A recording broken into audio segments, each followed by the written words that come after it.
Et à 7h22 sur Europe 1, c'est l'heure de retrouver Laurent Tessier. Bonjour Laurent. Bonjour à tous. Pardon, j'attendais que Alice vous salue. La colère monte après la mort de Liana, 11 ans. Des milliers de manifestants se sont rassemblés hier soir dans plusieurs villes de France. La colère face à la justice, ces slogans entendus: justice, réveille-toi, plus jamais ça. Je rappelle que toutes les 3 minutes, un enfant est victime de violences sexuelles en France. 75% des plaintes qui touchent les mineurs sont classées sans suite. Et j'ai entendu plusieurs prises de parole ces dernières heures, celle de l'avocat Gilles William Goldnadel hier soir dans l'heure des pros sur CNews. J'ai vu mourir la justice française. On ne peut rien contre le corporatisme, l'indifférence, parfois même une certaine paresse. J'ai vu mourir la justice française. Les mots sont forts, des paroles prononcées aussi par Jean Sagnier, avocat de l'association Innocence en danger. Pour moi, la justice, elle est morte. Je ne dis pas qu'elle est en train de mourir. Je dis qu'elle est morte. Vous allez peut-être dire que les paroles vont trop loin, mais comment ne pas les rejoindre quand vous entendez l'exemple terrifiant donné par l'avocat Jean Sagnier?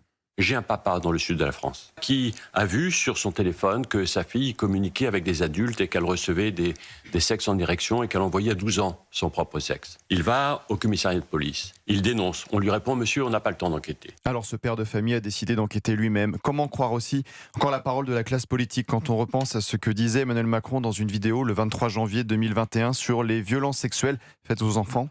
Ces paroles, parfois ces cris, plus personne ne peut les ignorer. Et c'est aujourd'hui à nous d'agir. Tout faire pour arrêter maintenant les violences sur nos enfants, en sachant les écouter, en saisissant chaque signe. Emmanuel Macron qui écrivait en 2021 qu'il fallait adapter notre droit pour mieux protéger les enfants victimes de violences sexuelles. Il nous faut punir les criminels pour leurs actes passés et pour empêcher toute récidive. La honte, aujourd'hui, change de camp. Le chef de l'État avait écrit à l'époque: j'ai demandé au ministre Éric Dupond-Moretti et Adrien Taquet de mener une consultation qui devra déboucher rapidement sur des propositions. Nous ne laisserons aucun répit aux agresseurs, aucun. Fin de citation.